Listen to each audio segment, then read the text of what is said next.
नमस्कार साथियों, मेरा नाम है आर के सिंह। संस्कृति आईएएस के यूट्यूब चैनल पर आप सभी का स्वागत है। आज हम बात करने वाले हैं बाल्टिक सागर में बिछे हुए जो इंटरनेट केबल हैं जिनके ऊपर अटैक किया गया है, और इस अटैक से उन केबलों को निशाना बनाए जाने से जो संबंधित देश हैं उनके सामने एक गंभीर संकट उत्पन्न हो गया है। तो आज के एपिसोड में इस पूरे घटनाक्रम की चर्चा करेंगे, इससे जुड़े हुए जो भी महत्वपूर्ण पहलू हैं, जैसे कि आखिर बाल्टी सागर की अवस्थिति क्या है, ये किन देशों के लिए सबसे महत्वपूर्ण है, या इसके अतिरिक्त इससे जुड़े हुए जो भी अहम पहलू हैं उन पर भी हम चर्चा करेंगे। चलिए देखते हैं। सबसे पहले हम बात करते हैं कि बाल्टिक सागर में जो इंटरनेट केबल्स हैं उनको बड़े स्तर पे निशाना बनाया गया है, और इस कारण से जो भी संबंधित देश हैं उनके लिए अब ये जो समस्या है ये अब एक गंभीर समस्या बन चुकी है। तो चलिए सबसे पहले बात करें कि आखिर ये पूरा जो न्यूज़ है ये चर्चा में क्यों है।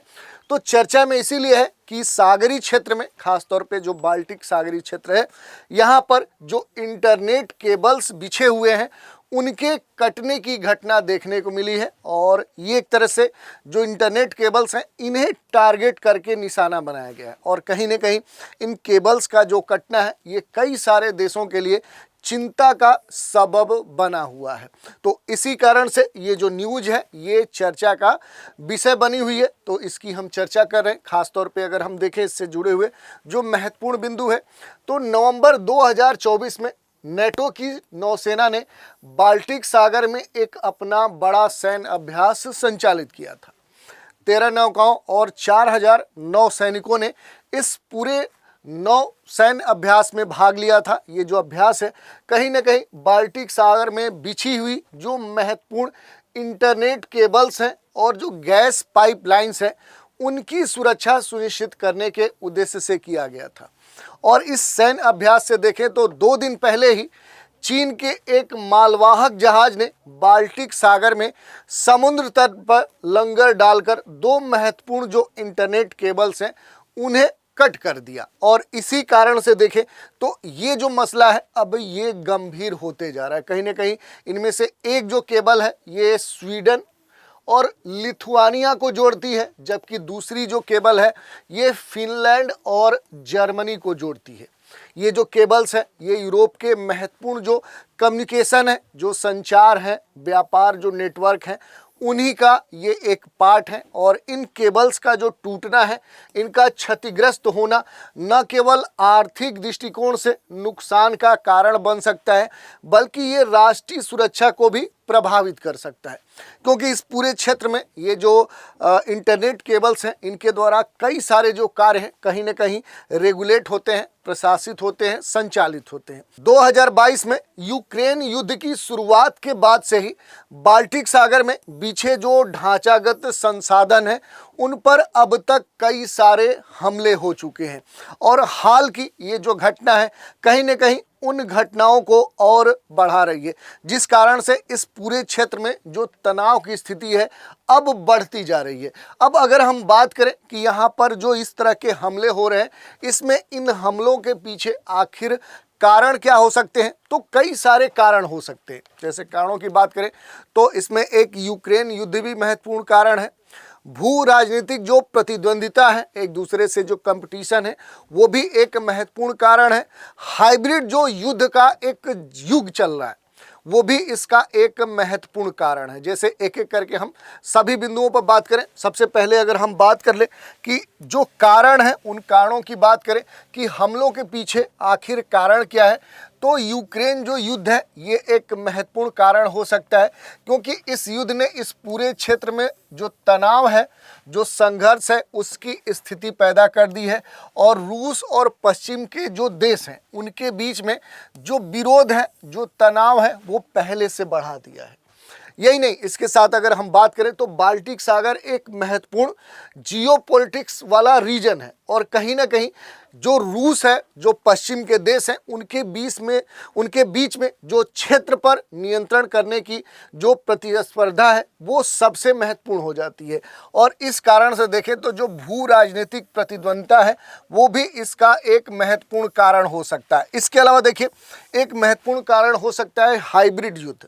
कहीं न कहीं इन हमलों को हाइब्रिड युद्ध के उदाहरण के तौर पे भी माना जा सकता है, जिसमें देखें तो पारंपरिक तौर पे सैन्य कार्रवाई के साथ साथ जो गैर सैन्य संसाधन है उनका भी उपयोग किया जाता है। तो कहीं न कहीं इस कारण से कहा जा रहा है कि ये जो बाल्टिक सागर में जो इंटरनेट केबल्स हैं उनके ऊपर अटैक किया जा रहा है। अब ये सभी जो अटैक किए जा रहे हैं जो कारण है, कहीं न कहीं ये जो सागरी क्षेत्र है यानी बाल्टिक सागरी जो क्षेत्र है इसके किसी न किसी महत्व के कारण किया जा रहा है, जिसमें सबसे जो महत्वपूर्ण कारण है इस सागरी क्षेत्र का जो सामरिक महत्व है वो सबसे महत्वपूर्ण है। थोड़ा सा इस पर हम विचार करेंगे, इस पर प्रकाश डालेंगे। जैसे बात करें कि बाल्टिक सागरी जो क्षेत्र है आखिर इसका सामरिक महत्व क्या है, तो ये कई दृष्टिकोण से देखें तो काफ़ी महत्वपूर्ण हो जाता है, जो न केवल यूरोप बल्कि पूरे वैश्विक राजनीति को या उसकी जो अर्थव्यवस्था है उस पर ये प्रभाव डालता है।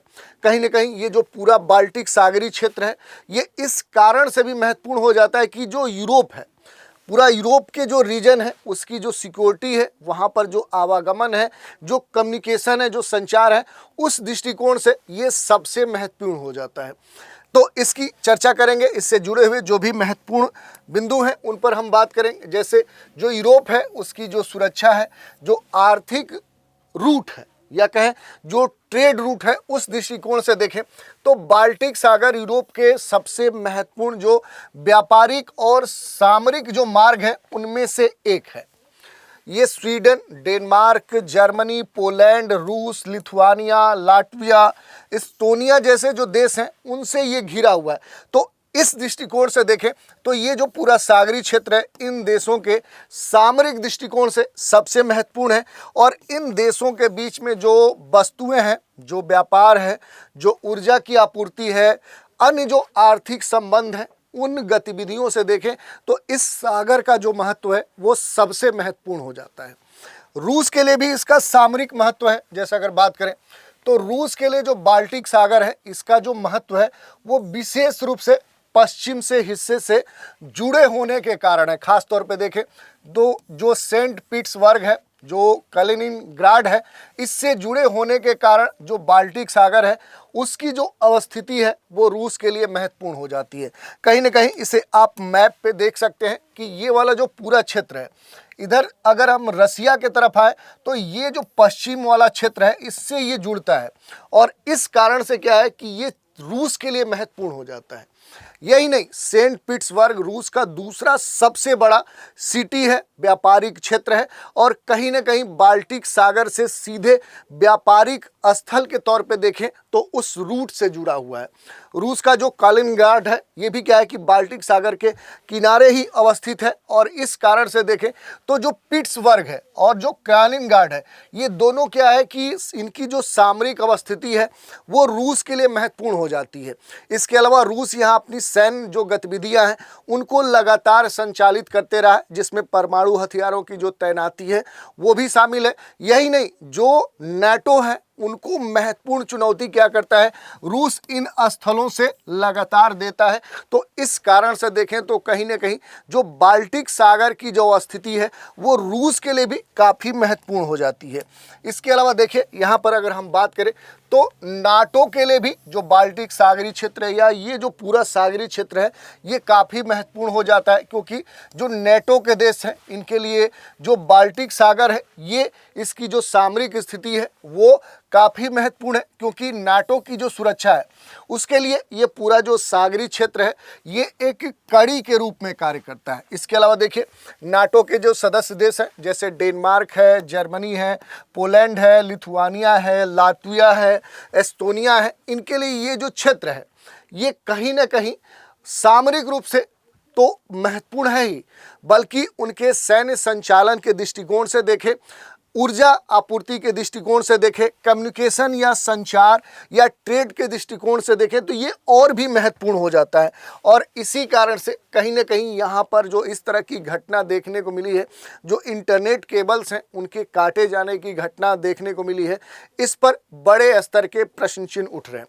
यही नहीं, यहाँ पर अगर हम बात करें तो जो एनर्जी की सप्लाई है कहीं ना कहीं इस क्षेत्र से बड़े स्तर पे की जाती है। खास तौर पे बाल्टिक सागर का जो क्षेत्र है ये यूरोप को ऊर्जा के आपूर्ति नेटवर्क के रूप में काम करता है।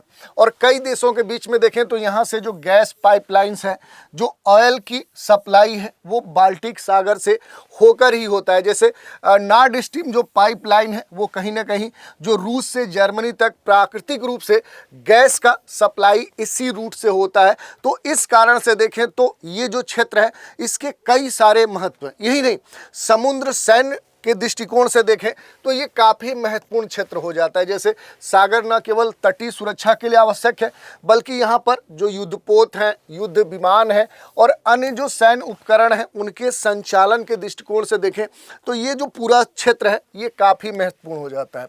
रूस और नेटो दोनों ही इस सागर में अपनी जो सैन्य उपस्थिति है उसे मजबूत करना चाहते हैं।